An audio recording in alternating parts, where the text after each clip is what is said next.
اپنے ذہن میں رکھیں اور آخرت کے اعتبار سے ہی ہم تیاری کریں، یاد رکھیں۔ آئیے اسی طرح جو ہے ایک اور روایت صحیح بخاری کی حدیث ہے، جو حضرت عبداللہ بن عمر رضی اللہ عنہ اس کے راویوں کہتے ہیں نبی اکرم صلی اللہ علیہ وسلم نے جو ہے میرے کاندھا پکڑا اور فرمایا، آپ صلی اللہ علیہ وسلم نے آپ کا کاندھا پکڑا عبداللہ بن عمر کا، اور اس کے بعد پکڑ کر فرمایا، اے عبداللہ بن عمر، اے ابن عمر، دنیا میں ایک اجنبی یا راہ چلتے مسافر کی طرح رہنا، تو دنیا میں کیسا رہنا؟ ایک اجنبی کے جیسا اور ایک راہ چلتے مسافر کے جیسا۔ اجنبی دیکھیے، آج اکثر بہت سارے کام جو دنیا میں کیے جاتے ہیں، کیوں کیے جاتے ہیں؟ لوگ جانے، ارے کیا آدمی ہے، کیا شادی کیا، کیا گاڑی تھی، کیا بنگلہ تھا، کیا فلاں تھا، کیا یہ تھا، کیا وہ تھا۔ دوسرا مسافر کی طرح، دنیا میں جو کچھ جمع کیا جا رہا ہے، کیوں جمع کیا جا رہا ہے کہ لوگوں کو بتائیے کچھ، تو اگر دنیا میں ایک راہ چلتے انسان کے جیسا، مسافر کے جیسا اور ایک اجنبی کی جیسی زندگی گزار۔ اور جو ہے ابن عمر رضی اللہ عنہ کہا کرتے تھے، جب تو شام کرے، ان کو فرمایا کہ جب تو شام کرے تو صبح کا انتظار مت کرنا، اور پھر فرمایا جب تو صبح کرے تو شام کا انتظار مت کرنا، اور اپنی تندرستی کے وقت اپنی بیماری کا کچھ سامان کر، اور زندگی میں موت کی تیاری کر لے۔ کیا کیا فرمایا دیکھیے آپ صلی اللہ علیہ وسلم ان سے، اجنبی کی زندگی گزار، اور یہ سلف صالحین کا بڑا شیوا شعار اور طریقہ تھا، اجنبی جیسی زندگی۔ ایک مرتبہ جو ہے امام احمد بن حنبل رحمۃ اللہ علیہ رحمہ اللہ اور امام جو ہے یحییٰ بن معین رحمۃ اللہ، یہ دونوں بڑے پائے کے چوٹی کے محدث بھی گزرے ہیں، دنیا ان کو پہچانتی ہے، اور امام احمد بن حنبل کا مسلک تو دنیا میں معروف ہے۔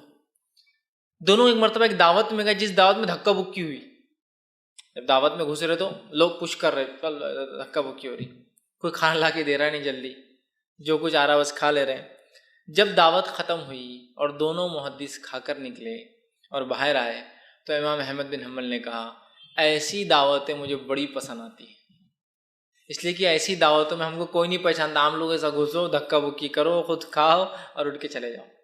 مطلب صحابہ، تابعین، تبع تابعین، سلف صالحین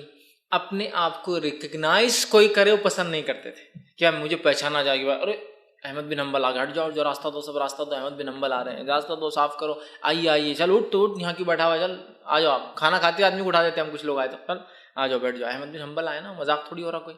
یحییٰ بن معین آئے، اتنے بڑے محدث ہے نا، جن کا فقہ معروف اور مشہور ان کی زندگیوں میں ہوا، ایسا نہیں کہ ان کی موت کے بعد، تو آنے دیجیے۔ عام لوگ ایسا گھسے، اندر گئے، لوگ گھس رہے ہوں گے، دھکا بکی ہو رہی ہے، یہ بھی گھسے، کھانا کھا کا بڑی مزہ ہے، بہت مزہ ہے اس دعوت، کوئی پہچانتا نہیں تھا، عام لوگ ایسا گھسے، عام لوگوں جیسا کھائے، عام لوگ ایسا نکل گئے، پسند نہیں کرتے تھے۔ اب میرا معاملہ کیا ہے، میں اندر گھستے لوگوں نے سب ٹائٹ ہو جانا، ارے آ گئے نا، اور آگے جگہ کرو، یہ کرو، کرسیاں لاؤ، یہ بچھاؤ، وہ بچھاؤ، دولہے کا باپ چھوڑ کے آیا، دلہن کا باپ چھوڑ کے آیا، دعوت سمجھو کسی اور موقع پہ تو دعوت والا آ جائے، پورے اس کے راستے میں بچھ جائے، ہے نا، پوری عزت نچھاور کر دے اس کے اوپر، پھر اس کو لائے، اس پہ گلال ڈالے، اس پر پھول ڈالے، پھول کا رخ ڈالے، خوشبو ڈالے، جو سب سے اچھا کھانا ہے اس کے لیے لا کے رکھے، اس کے لیے گرم لائے، سب کچھ ہوتا ہے، اس میں سے ایک چیز بھی کم ہو گئی تو یار عزت ہی نہیں ہوئی اپنی، تو عزت ہی نہیں ہوئی اپنی دعوت کے اندر، کیا دعوت دیا اور آدمی نے عزت ہی نہیں کیا میری عزت کیا تم کو تو معلوم ہے، اور اس نے عزت ہی نہیں کیا میری کچھ بھی، ہمارا تو معاملہ یہ ہے، اور وہ لوگ ایسے تھے۔ تو ایسی زندگی گزار، اجنبی کو پہچانتا نہ ہو تجھے، اور ایسی گزار ایسا مسافر کیا کرتا ہے، جو ضرورت کا سامان ہوتا ہے بیگ میں لے کے چلتا ہے، پورا دنیا بھر کا ٹرک پیچھے نہیں چلتا ہے کہ میں جا رہا بمبئی سفر، چلو ٹرک بھی لو، پورا گھر میرا پیچھے جا رہا، ضرورت کا سامان لیسٹ، کم سے کم وہ بھی، اور عقل مند مسافر بھی ہوتا ہے جو کم سے کم سامان لیتا ہے۔ اگر آپ کسی انسان کو بہت سامان لے کے چلتے دیکھو تو آپ سمجھ جاتے ہیں پہلی بار سفر کر رہا ہے۔ جو لوگ فریکوینٹ ٹریولرس رہتے، بہت زیادہ سفر کرتے، چھوٹے چھوٹے بکسے ہوتے ہیں، ان کو پتہ ہے بہت مصیبت رہتی سفر میں، سمجھ رہے ہیں، بہت مصیبتیں ہوتی سفر کی، تو چھوٹے چھوٹے بکسے لے کر چلتے ہیں، ٹھیک، اور ایسا کام کرتے ہیں کہ بس مختصر چیزوں میں کام ہو جائے، وہ دن گزر جائے۔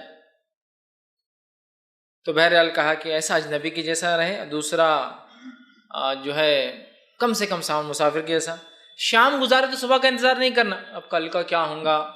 پلاننگ کر کے، صبح گزارے تو شام کا انتظار نہیں، اس کا مطلب ہرگز نہیں کہ اسلام پلاننگ نہیں چاہتا ہے، لیکن جس طرح کی ہم پلاننگ کر رہے ہیں نا،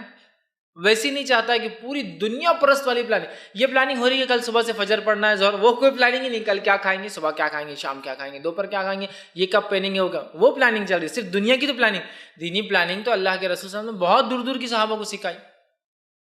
دنیاوی اعتبار سے انسانوں کے بھلے کے لیے اسلام تو بہت لانگ ٹرم پلاننگ چاہتا ہے، مسلمانوں کی یہ فطرت تھی کہ وہ جس قوم میں گئے ان کے لیے لانگ ٹرم پلاننگز کر کے دی. یہ تو ایک الگ چیز ہے، لیکن دنیا کے اعتبار سے ٹھیک ہے. تو جو ہے شام کر تو صبح کا انتظار نہ کر، صبح کر تو شام کی فکر نہ کر. اور فرمایا تندرستی میں بیماری کا سامان جمع کر لے. بیمار ہونے میں عبادت نہیں کر سکتا انسان، تندرستی میں اتنی عبادتیں کر لے کہ بیمار بھی ہو جائے تو کچھ نہ کچھ اس کا معاملہ برابر. چونکہ بیمار آدمی کی اگر بیٹھ کر نماز پڑھے گا تو آدھا ہی ثواب ملے گا کھڑے رہنے کے مقابلے میں. بیماری تندرستی بیماری کا سامان جمع کر لے. اور پھر آگے فرمایا زندگی میں موت کی تیاری کر لے. تو اسلام دنیا سے بے رغبتی کا سبق دیتا ہے. اسلام یہ چاہتا ہے کہ ہم دنیا سے بے رغبت ہو کے ایک اچھی زندگی گزارے. یاد رکھیں اسلام بری زندگی نہیں حکم دیتا ہے، پیسہ آئے تو پھینک دو نہیں کہتا ہے، دنیا چھوڑ کے جنگلوں میں جانے کو نہیں کہتا، بیوی بچے چھوڑ کر جو ہے غاروں میں جا کے رہنے کا نہیں کہتا ہے، سوکھے کنووں میں جا کر عبادتیں کرنے کا حکم نہیں دیتا ہے، غیر آباد بستیوں میں رہنے کی اجازت نہیں دیتا ہے، بلکہ کہتا ہے اس دنیا میں رہتے ہوئے کم سے کم استعمال کرتے ہوئے نکل جاؤ. بس یہی ہے دنیا سے بے رغبتی. سمجھ رہے بات کو؟ یہ سمجھنے کی ضرورت ہے. اسی طرح جو ہے